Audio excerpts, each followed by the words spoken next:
t'es en tendance Twitter, tout le monde parle de toi, tout le monde veut t'éteindre, il y a des gens qui te mettent des bâtons dans les roues en off, parce qu'il faut savoir que c'est un milieu où il y a pas mal de jalousie. Ça, Non, je leur ai 100%. un peu fait un guet-apens, je te mens pas. C'est vrai? Ouais, je leur ai fait un guet-apens, mais même dans les guet-apens, ils savent que je suis pas malveillant. Et c'est impossible, en gros, t'as pas le droit de les jeter là et tout. Mais c'est- déjà, c'est tu sais, j'ai dangereux. entendu le rire mesquin, je me suis dit, c'est quoi qui va sortir? En fait, moi, ça me fait tellement rire. Bonjour et bienvenue à tous dans ce nouvel épisode de La Rumeur. Aujourd'hui, on est avec Fares. Ouh, c'est génial. Bienvenue à tous et à toutes. Vraiment, merci pour l'invitation. Je te remercie. En vidéo. Merci à toi. C'est génial. Fares Salvatore, on dit comment? Salvatore? Salvatore. Ouais, Aujourd'hui, tu es là pour répondre à toutes les rumeurs sur toi. c'est bon. Est-ce que tu es prêt? J'accepte et mon cœur est ouvert. Tu sais déjà ce qui se dit un peu sur le web? Bah, je suis là pour ça. En vrai, c'est toi qui vas me mettre au jus. Exactement. Première rumeur, on parlait de ton nom. La rumeur dit que ton nom est une ref à Vampire Diaries. C'est vrai. C'est vrai? C'est vrai, à Stephen et Damon Salvatore. Mon préféré, c'est Damon. C'est vraiment vrai. Mais du coup, pourquoi? Grand fan de Vampire Diaries? En fait, quand j'ai découvert cette série, je suis tombé amoureux de cette love story incroyable que j'ai toujours, en vrai, en secret, rêvé de vivre. Et après, je me suis dit, c'est bon, c'est comme ça que je vais m'appeler. Fares Salvatore. Seconde rumeur, tu l'as sûrement énormément entendu sur les réseaux. Il y a un petit truc Hashmi, Fares, Hashmi. Et donc la rumeur dit que ton concept détruit celui d'Hashmi. Non, pas du tout. En gros, moi, je suis pas dans une concurrence avec n'importe qui en vrai sur les réseaux sociaux. Comme par exemple, son objectif c'était d'être le numéro 1. En fait, tout ce que j'avais à lui apporter pour qu'il atteigne cet objectif, je l'ai fait de bon cœur. Et ça veut dire que derrière, ce serait contre-productif de vouloir éteindre quelqu'un. Donc en fait, je me sens pas au-dessus de quelqu'un ou en dessous, je fais ce qui me plaît. Si demain les gens ils kiffent, tant mieux pour moi. Mais après, tout ce qui est truc de comparaison et tout, je regarde pas trop. Et justement, comment c'est venu? Parce que toi, du coup, tu as lancé Influence Game. Ouais, Pour ceux qui connaissent pas, c'est une house sur Snap avec pas mal de créateurs. c'est vrai. Comment c'est venu en fait? On s'y attendait pas, nous, à ça. En gros, moi j'aime pas trop teaser. J'aime pas dire oh regardez, je vais faire ça, ça, ça. Mais j'aime bien vous le présenter. En gros, voilà, c'est prêt. Ce projet, ça fait tant de mois qu'on travaille dessus. Et aujourd'hui, on va vous présenter tel projet. Ça faisait 8 mois que j'en parlais. Et quand Ok. je me suis mis à fond dessus, on a eu 3 mois de préparation. Et après, ça s'est fait quoi. Et du coup, quand tu étais dans la Hashmi House, tu étais déjà sur ce projet. Quand j'étais avec Hashmi, en vrai de vrai, j'avais mis en stand-by, on va dire, mes projets pour pouvoir me mettre à fond avec lui. Et derrière, après, en gros, quand je suis reparti de mon côté, j'ai juste mis en route en vrai mes concepts que j'avais mis en T'as stand-by. lancé la machine en fait. Ouais, voilà, en gros, c'est ça. Comment t'as choisi le casting? Comment ça s'est fait? Le casting, je l'ai fait pour qu'il y ait pas mal d'alchimie entre chacun, mais chaque candidat avait aucune vision sur chaque candidat. Ok, donc t'as dit à personne qui serait là. Non, en gros, moi, mon but, c'était qu'ils me fassent confiance, c'est ce qu'ils ont fait, mais dès qu'ils ont eu le casting en phase 2, ils se sont dit, mais pourquoi t'as ramené ces gens? Il y en a qui ont pété un câble. En vrai, pas péter un câble, Ouais. mais ils m'ont dit, en gros, c'est vraiment parce qu'on te fait confiance là qu'on fait cette aventure. Mais la plupart des gens, ils n'avaient pas la vision sur Ouais. chacun. Ouais. Tu penses que c'est passé parce que c'était toi? Peut-être avec quelqu'un d'autre, ce serait pas passé. Je pense qu'avec quelqu'un d'autre, il y en a pas mal qui auraient refusé. Ouais. Troisième rumeur, la rumeur dit que c'est Hanouna qui te produit. Alors la rumeur dit que c'est Bolloré, pas Alors, spécialement il faut Hanouna. savoir que sur les réseaux, tout va très vite. Ouais. Donc ça s'est transformé en c'est Hanouna qui Ah ok, produit ils Fares. ils ont eu le Voilà. temps de retransformer la rumeur. Non, pas du tout. En gros, faut savoir que c'est avec mon argent. Les personnes qui tournent, enfin l'équipe de prod, c'est les gens avec qui j'ai grandi. La première fois où je commençais à avoir de l'argent, j'avais payé une formation pour mon ami d'enfance pour qu'il soit dans les montages, parce que je m'étais dit que quand je vais monter plus tard, j'aimerais bien avoir un proche à moi et non pas passer par des monteurs ou autres, et que dans tous les cas, vu qu'on avait grandi ensemble, il allait avoir une vision qu'on pourrait partager après sur le montage. Et du coup, c'est pour ça que j'ai gardé mon ami d'enfance. Et du coup, c'est quelque chose d'important pour toi de travailler avec tes proches? Ça veut dire énormément de choses sur la personne que t'es. C'est vrai que ça va être plus compliqué de monter avec les gens avec qui t'as grandi, parce que va falloir les former de A à Z, donc ça va être beaucoup plus long, mais je trouve personnellement qu'il y a beaucoup plus de mérite de réussir avec des gens avec qui t'as grandi que de prendre directement des gens qui sont super forts dans ce qu'ils font. C'est vrai que tu vas monter très rapidement, mais je trouve qu'il n'y a pas de mérite à monter tout seul. Genre en gros, c'est bon, t'es en haut et t'es tout seul. Et c'est pas difficile parfois de mélanger les deux? Tu sais, le côté un peu pro, le côté relation amicale. Il suffit que des fois tu sois blasé pour un truc, en fait tu dois travailler avec eux. En vrai de vrai, je fais la part des choses. Ça veut dire que... Parce que là, t'as un peu tourné la question si c'est pas un peu difficile pour moi. Mais en vrai, je pense que c'est autant... Pour eux? Ouais, ça va être beaucoup plus difficile pour eux parce que moi, je suis passionné par ce que je fais. Et par passion, ça veut dire que j'ai un rythme qui est acharné. Au début, moi, je m'étais dit, ce serait bien que j'ai une personne avec moi. Et j'ai vu que la personne, je l'ai coulée très rapidement. Je me suis dit, ça serait bien d'avoir 2 personnes. Et en fait, là, on s'est rendu compte que le rythme que je mets en place, il faudrait avoir un bon 6-7 personnes, un truc comme ça. Non, Nico? Vous êtes Ouais, une combien bonne dizaine de actuellement là? personnes. Ouais. On est 7 et on sent que, tu Tu vois, en gros, par exemple, dans mes idées et dans mes concepts, je vais faire exprès de ralentir pour pas les mettre dans le jus. Pour pas qu'ils se disent, voilà, Ouais. c'est impossible, ou alors on se rapproche du burn-out, ou je les laisse respirer, et des fois je me mets en pause, mais c'est une fausse pause, c'est en gros pour vraiment les laisser respirer. Mais parce que ça se voit que toi, de ton côté, ça fuse. Ouais. Niveau idée, Ouais, etc. j'ai du mal à dormir des C'est fois. vrai? Ouais. Ouais. Par exemple, je vais dormir à 4-5 heures du matin, mais je vais me réveiller très tôt à 8 heures du matin. Parce qu'en gros, je vais penser énormément. Et quand je vais avoir ce. Tu sais, quand tu es entre le réveil et le sommeil, Hmm. et bah là, quand je vais être à peu près conscient. T'as ce truc où tu penses à un sujet et tu te dis, mais putain, c'est ça. Ouais, voilà, et en gros, ça va me réveiller. Je suis obligé d'envoyer des messages, leur dire, ok, j'ai une nouvelle idée, comment on peut faire, on peut passer par quelle équipe, quand est-ce qu'on peut le faire, comment ça se budgétise, quelle marque on peut trouver. Et après, toutes ces questions, elles viennent dans ma tête et j'arrive plus à dormir. Du coup, tout à l'heure, tu parlais de tes proches. La rumeur dit que t'as choqué les internautes en pleurant. Ouais, c'est vrai. Donc, c'était la fin de ton concept. Donc, Ouais. Influence Game, il y a Camélia qui a gagné. Et donc, toi, tu as pris la parole sur Snap, finalement, pour dire tout ce que tu as dû faire, pour parler notamment de ton cadreur, si je dis pas de bêtises, Ouais, c'est c'est ça, ça. avec qui tu travailles, Ouais. la formation que tu lui as payée, etc. Et forcément, c'était un moment un peu émouvant pour toi, j'imagine. C'était touchant, pourquoi? Parce que un projet comme ça, c'est vrai que le consommateur, quand il va le regarder sur son téléphone et qu'il va le consommer, bah pour lui, c'est oh ok, c'est des épreuves et c'est des gens dans Ouais. une villa, il n'y a rien de compliqué. Mais derrière, il y a toute une logistique qui fait qu'on a eu pas mal de doutes, des moments où on se disait qu'en fait le projet, il n'allait pas aboutir. Il y a des gens aussi qui ont limite tourné le dos et qui se disaient c'est impossible, ton projet, il va jamais se faire. Et qu'au final, quand moi j'y croyais, j'avais l'impression d'être le seul fou. Et qu'au final, quand ça se concrétise, je me dis, bah, j'ai eu raison d'y croire parce que si moi-même j'aurais pas cru en moi, bah, si j'avais compté sur certaines personnes, en vrai, le projet, il aurait jamais abouti. C'est vrai que j'ai eu beaucoup d'émotions parce que aussi, les personnes que j'ai sélectionnées dans ce concept-là, c'est des gens que j'ai sélectionnés avec le cœur. J'aurais pu prendre des gens beaucoup plus connus ou des gens qui auraient créé beaucoup plus de buzz, mais je l'ai fait parce que, en termes de relations, je les kiffais. Ouais. Et je savais que chacun allait se kiffer, mais ils se connaissaient pas en vrai. Et du coup, quand j'ai vu toute cette concrétisation et que j'ai compris que là, c'est bon, c'était la fin de tout ça, et bah, ça m'a touché. Je me Et- suis dit, en fait, on a enfin réussi. Pour rester justement sur cette finale, sur la fin, on a vu que Camélia a gagné. Ouais. La rumeur dit que tu aurais préféré que Momo Rockma gagne à la place de Camélia. Non, c'est pas de préférence. En vrai, il y a plein de gens que j'aurais aimé voir gagner parce qu'ils ont chacun leur parcours. Camélia, en vrai, ça m'a grave touché parce que bah, je connais ses parents, je connais son parcours. Faut savoir que Camélia, avant Influence Game, elle était dans un moment de doute, Ok. mais de doute très profond, limite. Concernant les réseaux, Ouais, vraiment, elle était, on va dire, au plus bas, entre guillemets. Et même son agent, il était dans une phase un peu de bad mood, on va dire. Et moi, en vrai, j'ai toujours cru en elle et je savais qu'à travers ce concept-là, eh ben, on allait retranscrire une image d'elle de comme moi je la voyais. Et pas loupé, elle a pris, je crois, 500 000 abonnés sur Snap, sur TikTok. Bah, du coup, elle a atteint la barre des 3 millions. En gros, il y a plein de caps qui ont été passés. Et je suis content qu'elle soit venue parce que je sais que ça l'a reboosté. Là, je sais qu'elle est dans une nouvelle dynamique de créer du contenu. Elle a la motivation d'aller créer des vidéos, de refaire des connexions avec les gens. Ce truc qu'elle avait perdu, en gros. donc là pour toi la rumeur dit faux. Ouais, je sais pas, parce qu'en fait, Momo, ça m'aurait fait aussi plaisir, Ouais. en vrai. Qui marque l'histoire comme ça parce que je me dis que lui aussi il a pris 500 000 abonnés plus il a décroché un rôle pour un film donc là actuellement Ok, quand on parle incroyable. Momo il est en train de tourner un film et je me dis que ça aurait été beau d'avoir le package, le all inclusive, ça aurait été Ouais, là, en incroyable. fait, l'effervescence. Ouais. Mais ça aurait bon. été beau pour tout le monde en vrai, genre j'aurais kiffé que tout le monde la gagne. J'ai pas eu de préférence sur cette aventure. Et je reviens sur un sujet dont tu m'as parlé tout à l'heure. Tu m'avais dit que ça avait été compliqué, etc. Est-ce que toi, tu as rencontré des galères dans la mise en place du projet? Ouais, on a rencontré que ça en vrai, hein. Il n'y a pas eu un moment lisse. Il y a eu que des galères, que ce soit sur n'importe quel plan. En gros, faut savoir que quand j'ai fait ce projet-là, il n'y avait aucune marque. C'est, je crois, 2 semaines avant, j'ai contacté des marques et elles m'ont dit, vas-y, c'est bon, on te suit. Mais sans poser aucune question. Mais elles ne savaient pas comment tu allais mettre en place le branding, Non, elles tout savaient ça. pas du tout, elles m'ont juste fait confiance. Mais par contre, elles étaient vraiment satisfaites après la fin. Et Mais toi, tout n'allait pas. C'est vrai? Mais il n'y avait rien qui allait. On était dépassés par tout. Et Et- c'est pour ça que du coup, il y avait des gens qui me disaient, ton projet, il va pas se faire, c'est impossible.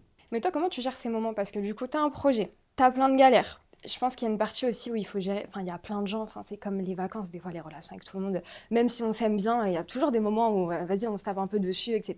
Toi, comment tu gères tout ça? Bah en vrai, je me nourris de ça. Moi, j'aime beaucoup le C'est côté... un peu sadique, hein? Ouais, j'aime beaucoup le côté un peu où le truc il va pas se faire, les gens ils paniquent. Bah Nico qui est là, il était, il y a un moment dans le concept, il était en mode, bah, les gars là j'en peux plus. En gros pour moi le truc, genre c'est chaud là. On en arrive vraiment à une phase où il y a deux chemins, c'est on le fait ou on le fait pas. Mais si on va dans le chemin, on le fait, il y a à peu près 80% de chances que ça ne se fait pas. C'était vraiment un pari impossible à faire, vraiment. Et toi, tu fonctionnes avec cette adrénaline, Ouais, hein. j'aime trop. Moi, vraiment, ce qui m'anime, c'est le côté où c'est un peu impossible, où c'est compliqué de gérer, parce que les gens, ils voient par exemple 11 influenceurs dans une maison, mais en vrai, il y a une équipe technique Bah oui. derrière, il y a une équipe de prod. Ça veut dire que tu dois gérer, aussi, va gérer des. euh, on est passé par une équipe qui s'occupe du bois et tout ça pour créer les épreuves. Mhm. Tu dois leur parler en espagnol. Ils sont à peu près 30 à travailler sur le truc. Donc, avoir ton idée que tu avais dans ta tête, Ouais. Déjà, la que tu. retranscrire en Ouais. français, déjà, faut le Non, faire. la retranscrire Mais en après, plus, ouais, en image. Donc tu le mets en 3D. De ce 3D-là, tu dois le retranscrire en anglais pour que la personne le retranscrit en espagnol et pour que cette personne, après, elle te ponde ton projet. Vraiment, c'était compliqué. Et en plus de là, tu dois gérer les petits caprices des influenceurs. De ah non, moi je veux pas ça, si moi je veux ci, ah ça, moi je veux pas ça. Ou par exemple, Polska qui vient et qui te dit moi, il me faut mon rendez-vous pour mes ongles, pour mes cheveux, pour mes cils. Un truc rien à voir qui te fait extrêmement chier mais qui n'a rien à voir à tout le concept. Et en gros, tu dois gérer ces petits trucs, ces petits moments de crise qui rajoutent encore de la pression. Et après, à la fin, bah, ça donne ce que ça a donné. mais moi, le truc qui me questionne le plus, c'est comment t'as fait. Donc, on a vu que dans le concept, il y avait Camélia, KMS, dans un moment où il y avait quand même un climat assez tendu. Ouais. Et c'est un pari que tu t'es lancé. Enfin, comment t'as fait? En gros, il faut savoir que Kémis et Camélia, ils voulaient assimiler leur image à personne sur les réseaux sociaux. Donc n'importe qui leur aurait proposé, ils auraient dit non. Par contre, je sais que Kémis et Camélia, quand je leur parlais, ils me disaient déjà, on doit donner notre image à quelqu'un, genre volontiers on le fait avec toi. Parce qu'on sait que tu vas pas le faire d'une façon malsaine, tu vas pas le faire pour nous utiliser, tu vas pas capitaliser dessus. Il y a plein d'influenceurs, s'ils avaient fait cette connexion, ils t'auraient fait des dîners aux chandelles, tous les soirs, les 4 vérités, qu'est-ce qui t'a plu chez l'autre, qu'est-ce qui t'a pas plu. Moi, c'est vraiment, je voulais montrer aux gens, bah regardez, deux soi-disant ennemis. Ouais, on peut le faire en fait. Voilà, on peut le faire, on peut créer un concept. Ils vont être dans une aventure où ils vont devoir s'affronter et le truc va pas tourner autour d'eux. En gros, il y a des épreuves, il y a des gens qui vont être drôles comme taille, il y a des gens auxquels bah, tu t'attendais à rien et que tu es content de les avoir vus, comme Talmo par exemple, un Momo qui sort de nulle part et qui séduit le public. Donc en vrai, même eux, ils ont kiffé que le truc soit pas tourné autour d'eux. T'as dû les prévenir quand même ou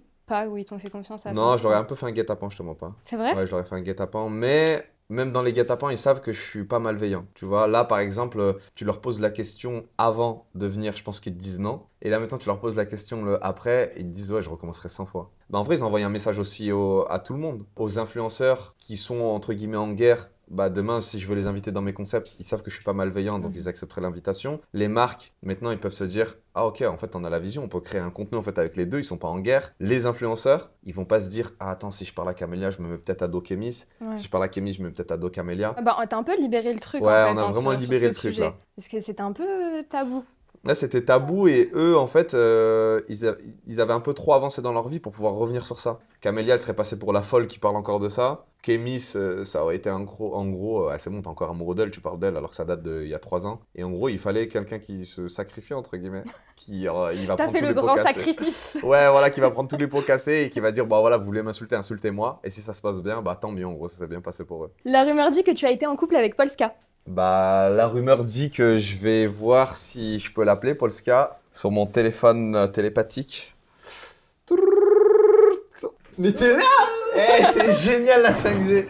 Popo, tu peux nous répondre à cette rumeur? Est-ce qu'on a déjà été en couple? Pour, que c'est moi qui réponds. Ouais, en fait- Moi je me mouille. Ouais, en fait, la rumeur dit qu'on a été en couple, toi et moi. En vrai de vrai, on n'a jamais été en couple avec Polska, mais par contre, c'est une personne que j'apprécie énormément. Il y a pas mal de préjugés sur elle qui sont faux. Et du coup, moi, je l'aime bien parce qu'elle est vraiment drôle, elle a un bon vivant, elle est gentille. Et quand tu apprends à la connaître, en vrai de vrai, tu peux que l'aimer, en vrai, Polska. Mais non, j'ai jamais été en couple avec elle. Elles viennent d'où ces rumeurs? Bah, elles viennent de. Bah, par exemple, quand on se regarde-moi dans les yeux. Hello, chaton. Non, en vrai, c'est plus. Oui, tu l'entretiens un peu. Je suis dans Parce ce. qu'on se connaît depuis longtemps aussi. Ouais, on se connaît depuis longtemps et en vrai, c'est parce que dans le passé, je m'étais mal comporté avec elle et vu que je m'étais mal comporté avec elle, et bah, j'ai eu ce comportement où j'ai voulu me racheter auprès d'elle. Et comme j'ai voulu me racheter auprès d'elle, c'est vrai que j'ai eu un comportement qui peut porter à confusion où tu te dis mais ils sont en couple ou Ouais. alors qu'en vrai de vrai, j'étais en train de me rattraper du mauvais comportement que j'ai pu avoir dans le passé et du coup, les gens Après, nous ont dans assimilés. l'avenir, on sait pas. Et du coup, là, c'est tout pardonné? Ouais, là, c'est tout pardonné à 100%.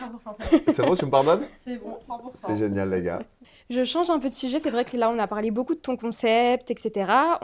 On va parler de toi. Parce que la rumeur dit que tu as changé toute ta DA vestimentaire. En vrai, les gens ils disent l'habit ne fait pas le moine. C'est faux. C'est faux et j'ai mis du temps à le comprendre. Il y a plein de gens qui arriveront pas à comprendre, mais je pense qu'il faut être dans le milieu. Faut le vivre en vrai pour le comprendre. Votre style vestimentaire, il en dit long sur plein de choses, et c'est surtout la première porte qui s'ouvre. Par exemple, demain, vous allez rencontrer, je sais pas moi, le PDG de Netflix. Il peut te proposer des opportunités de fou, mais si tu arrives avec ta tenue, on va dire Kaira, entre guillemets, avec ta sacoche, déjà que nos têtes, elles facilitent pas trop, mais qu'en plus de ça, tu rajoutes un comportement assez border et une éloquence Bancal? bancale avec un style vestimentaire qui va pas, en vrai, il y a rien qui va dans ton sens et ça donne pas envie aux gens en fait de s'ouvrir à toi Bah, ou de te proposer des généralement, on opportunités. donne moins d'importance à ton discours et à ce que tu dis. C'est vrai. Même inconsciemment. Ouais, bah, si par exemple Emmanuel Macron faisait des discours avec une casquette sur le côté, une sacoche et un ensemble de foot par exemple, je pense qu'on le prendrait moins au sérieux que quand il met son costume et qu'il commence à lancer son discours. Mais voilà, tout ça pour dire que en vrai de vrai, plus je Ouais. commence à évoluer et plus je commence à rencontrer des gens, bah, plus je comprends qu'en vrai le style vestimentaire, il t'ouvre énormément de portes. C'est un truc tout bête, hein, mais moi il y a des gens que j'ai rencontrés, bah, quand j'ai changé mon style vestimentaire, ils m'ont dit à la gueule, bah tu vois, avant je pouvais pas te présenter à mon carnet d'adresse. Aujourd'hui, j'ai pas de honte à le faire. Mais c'est violent par contre. Bah, c'est comme, violent, mais c'est réel. En fait, moi, je peux pas en parler comme ça sur les réseaux sociaux parce qu'ils savent pas que c'est ça l'envers du décor. Ils se disent, oh, qu'est-ce qu'il a là? Il se donne un genre ou il met un costume. Mais pas du tout, c'est réel. En gros, il y a des gens. Je vais reprendre l'exemple de Emmanuel Macron ou Brigitte Macron. Demain, allez, vas-y, on va dire des noms. Demain, un Adil Rami, il serait pas à l'aise de te présenter à ces personnes-là si ton style vestimentaire il est bancal, ton éloquence aussi, si t'es pas présentable, il viendra pas te rentrer dans son carnet d'adresse ni dans son cercle restreint parce que tu représentes pas ce qu'il est réellement. Et du coup, ça, entre guillemets, c'est quelque chose dont tu n'avais pas forcément conscience avant et dont tu t'es rendu compte. Ouais, en fait, j'en Ok. avais pas conscience et c'était même plus grave que ça. Je disais, j'étais dans l'optique de, ouais, je vais pas leur lécher les bottes. Alors qu'en vrai de vrai, ils s'en foutent de ma vie en fait. C'est pour toi Après, que tu fais ça. t'étais jeune, je pense que tu avais aussi une mentalité un peu Ouais. Moi, en fait, ce plus qui est jeune, entre guillemets. On se cherche, on a ce côté un peu où qu'est-ce que j'en ai à foutre. Ouais, on a beaucoup d'ego. On a beaucoup d'ego, on croit tout connaître et tout ça. Et à partir du moment où j'ai commencé à tendre l'oreille, à écouter les critiques et de voir que cette critique, elle est constructive, elle est pour ton bien. Il a aucun intérêt à te dire ça là, c'est vraiment pour toi qu'il te dit ça. Et qu'après, quand tu commences à mettre en place bah, les conseils qu'on te donne et tu commences à vraiment écouter, pas avoir cet ego de, par exemple, ah, c'est moi qui fais les vues, c'est moi qui est connu, donc toi, t'as rien à me dire si je suis arrivé là, c'est grâce à moi. Là, aujourd'hui, je pense que si j'arrive à évoluer à cette vitesse, c'est parce que j'écoute énormément. N'importe quelle critique que je vais recevoir, bah, je vais l'utiliser pour m'améliorer en gros. Donc, on n'aura plus de Fares sacoche jogging. Non, non, non, non. Skyrock. Non, même moi en vrai ça me plaît plus. Même moi en vrai ça me Tu plaît pas. t'y retrouves Non, plus? je m'y retrouve pas, j'aime pas. En gros, je me dis, ah, il fait pitié. En gros, je regarde, je me dis, ah, ça fait pitié un peu. J'aime pas. Et je pense que là, c'est une des seules rumeurs vraiment où tu peux dire la rumeur du vrai. Ouais, là, De la tout rumeur, avoir elle dit fait. vraiment vrai, du coup, les gars. La rumeur dit que tu es le ministre du divertissement. Le ministre. Le ministre du divertissement. Alors, je te dis pas la suite parce que sur le tweet, il avait quand même écrit il pourrait vendre sa mère, son père, etc. J'ai raccourci. Ok, On a ouais. gardé que le ministre du divertissement. Ok. Moi, je suis vraiment passionné par ce que je fais. Ça veut dire que. Je vais donner un exemple. Pour la finale de Influence Game, on était censé les jeter dans un point pour qu'ils puissent nager un tout petit peu. Et moi, j'ai Mhm. parlé en espagnol avec le pêcheur et je lui dis non, on va aller beaucoup plus loin. Et quand on arrive à l'endroit où je devais les jeter dans l'eau, le pêcheur, il m'a dit mais c'est impossible, en gros, t'as pas le droit de les jeter là et tout. Mais C'est déjà, c'est tu sais, j'ai dangereux. entendu le rire mesquin. Je me suis dit, c'est quoi qui va sortir. En fait, moi, ça me fait tellement rire quand, Ouais, en gros, quand les tout gens, le ils monde ont panique peur. et tout, Ouais, ouais. ça, j'aime trop. En gros, je me nourris de ça. Ça me fait vraiment plaisir de voir quelqu'un qui a peur, qui croit qu'il va mourir et tout. Genre, ça me fait vraiment du bien. Quand je fais du contenu et que je pousse à bout les gens dans leurs réflexions, moralement aussi, des fois, c'est compliqué pour eux. Et bah, j'aime trop. Genre, vraiment, j'aime trop. Quand je les vois pleurer et tout, bah, ça me procure du bien. En gros, je me dis, bah, j'ai réussi mon concept. J'ai réussi à les pousser à bout. Là, ils donnent tout ce qu'ils ont. Et ils sont en train de puiser dans le peu d'énergie qu'ils ont pour pouvoir aller au bout de l'épreuve. Et Est-ce- là, ça me met bien. Est-ce que pour toi, il y a quand même des limites dans le divertissement ou pas? Moi, c'est plus, tu sais, c'est sur quoi, là, surtout, que je vais faire attention, sur l'image que je vais retransmettre d'eux. Par exemple, sur les réseaux sociaux, il y en a qui vont dire que je vais faire, pour rester poli, faire le lèche-bot envers les femmes. Mais en vrai, moi, je le vois différemment. Je me dis que quand je fais du contenu avec une femme, la plupart des gens, ils vont utiliser des femmes pour les sexualiser ou pour faire des sous-entendus sur... Bref, ils vont tourner la chose bizarrement. Et moi, je pars du principe que la femme, quand je vais la filmer, il va y avoir son père, son oncle, ses frères, ses cousins, ses amis, bref, tout son entourage qui vont regarder ma story et qui vont ressentir ce que je vais essayer de retransmettre. Si je vais être bienveillant envers la fille, ils vont le ressentir. Et automatiquement, derrière, bah, même si je vais faire moins de vues, parce que je pourrais beaucoup plus capitaliser en faisant des choses malsaines, entre guillemets, je préfère être bienveillant et que la personne, elle se dise, bah là, j'ai le contrôle de mon image et je suis avec une personne qui veut mon bien. Parce que c'est vrai que tu peux faire du buzz, mais en étant malsain, c'est vrai que tu feras énormément de vues. Tu vas régaler les cités de France, ils vont être en mode oh là là, mais oh là là, c'est tellement trash ou c'est tellement. Mais tu rabaisses trop les gens Mais et ce tu sera pas pour tues les bonnes l'image des raisons. gens aussi. Ouais, c'est pas pour les bonnes raisons. C'est-à-dire, moi, ça m'intéresse pas. Donc, moi, ma limite, on va dire, dans le concept, c'est vraiment sur la bienveillance. Et Mais- quand je vais faire un faux pas, de moi-même, je vais aller voir la personne et lui dire oh, je suis vraiment désolé, je te jure, c'était pas mon. Et je vais faire une vidéo, je vais prendre mon téléphone dans ma story. Et il n'y a aucun contexte. Les gens ne comprennent pas pourquoi je fais ça. C'est juste moi, je me suis senti mal à ce moment-là parce que j'ai pas été bienveillant sur un petit moment, peut-être, et je m'en suis pas aperçu Ouais, sur t'as le été moment. maladroit. Voilà, j'ai été maladroit et du fait que j'ai été maladroit, je prends mon téléphone et je m'en excuse.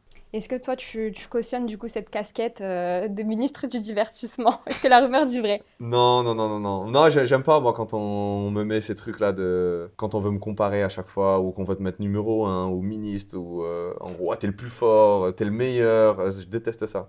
Parce qu'après, t'as cette casquette où tu dois les régaler en étant le meilleur. Tu dois les C'est une régaler en pression. étant le numéro. Ouais, je déteste ça. Ah, cette adrénaline, t'aimes pas? Bah, ça, j'aime pas. Ça, j'aime pas. Je préfère, en gros, que limite, ils disent que d'autres gens sont meilleurs que moi et que je les surprenne sur mon contenu. Qu'ils disent je suis le meilleur et qu'ils me jugent en tant que meilleur. C'est pour ça que j'accepterai jamais qu'on me dise je suis le meilleur. Dernière rumeur. Ouais. Je t'avoue que j'ai fouiné un petit peu sur ce que j'ai trouvé sur le net, ce que t'as pu dire avant. La rumeur dit que la police te follow sur Snap. Ouais, j'ai énormément de policiers sur Snap. C'est vrai? Ouais, j'en ai énormément. Bah, par exemple, ça m'a grave facilité quand, par exemple, je devais passer à l'aéroport et que je rencontrais des petits problèmes des fois. Et bah, en gros, ils m'ont grave aidé sur plein de choses en vrai. Et j'ai eu un bon relationnel avec eux. Alors qu'au début, ça a commencé pas bien. Au début, en gros, je faisais des vidéos en les filmant. Et après, bah, en grandissant, j'ai pris en maturité et je me suis dit, mais en vrai, ces gens, ils ont une famille, ils ont des enfants, ils ont des parents. En gros, là, c'est ridicule ce que je suis en train de faire. Et du coup, j'ai eu un peu aussi ce côté avec la police où, en gros, je me suis mal comporté. Donc, je voulais bien me comporter avec eux. Indirectement, avec les contenus que je fais, moi, j'ai jamais été en mode. En gros, contre la police et tout ça. En gros, à l'époque, Ouais. c'est vrai que j'étais comme ça. Mais en grandissant, après, je l'ai enlevé ce trait de quartier police, quartier police. Et après, à la fin, bah, en fait, ils me suivent comme une personne lambda. C'est que quand je les rencontre dans la vraie vie. Mais tu vois, finalement, en vrai, que sur la DA vestimentaire ou autre, en fait, il y a plein de choses dont tu t'es écarté. Et on voit en soi, je pense que tu as commencé les réseaux jeunes. Il y a eu enfin, de la maturité qui est arrivée, une réflexion différente. Enfin, on voit qu'il y a plein de changements. Et on le voit surtout, notamment, quand tu es avec des gens. J'ai l'impression que tu es encore plus bienveillant quand il y a des gens à côté de toi. Et que toi, limite, tu t'en fous de ce qu'on peut dire sur toi. Moi, vraiment, je m'en fous royalement de ce qu'on dit sur moi, mais je vais faire en sorte qu'on dise rien sur les personnes qui m'entourent, parce qu'en fait, je l'ai subi, ce côté où tu te fais insulter, tu te fais éteindre, t'es en tendance Twitter, tout le monde parle de toi, tout le monde veut t'éteindre, il y a des gens qui te mettent des bâtons dans les roues en off, parce qu'il faut savoir que c'est un milieu où il y a pas mal de jalousie, et sur n'importe quel point où on peut te causer du tort, il y a des gens qui vont appuyer, il y en a qui vont payer pour mettre des robots, pour accentuer ça, en gros, vraiment pour t'éteindre, Ouais, tu pour vois. qu'il y ait un acharnement. Ouais, pour qu'il y ait un acharnement derrière. Et moi, ce truc-là, bah, vu que je l'ai vécu et que ça m'a mis dans certains états, et ben je veux pas que d'autres le vivent. Donc c'est pour ça que je suis ultra bienveillant quand je fais du contenu avec d'autres. C'est pour que vraiment ils soient dans un cocon où ils se disent ah là je me sens bien avec lui. Bah, ça se ressent en tout cas. On ressent que dès que là tu parles de quelqu'un, tu es dans ce truc de je vais être bienveillant et que dans toutes les interviews, quand on dit qu'on parle de toi, tu es en mode. Ouais, non, je m'en fous, moi. Bah écoute, c'est la fin de cet épisode, c'est la fin de la rumeur. Eh bien, merci pour toutes ces rumeurs que tu m'as jetées en pleine face. Ce fut un moment agréable et je te remercie pour l'invitation. Et bah avec plaisir. Où est-ce qu'on peut te retrouver maintenant? Est-ce qu'il y a d'autres projets? Ouais. Donc là, il va y avoir un prochain concept. Comment je pourrais l'intituler? Je l'intitulerai en disant... T'as pas le nom encore? Ah si, mais je vais juste pas te le dire. Ah ok.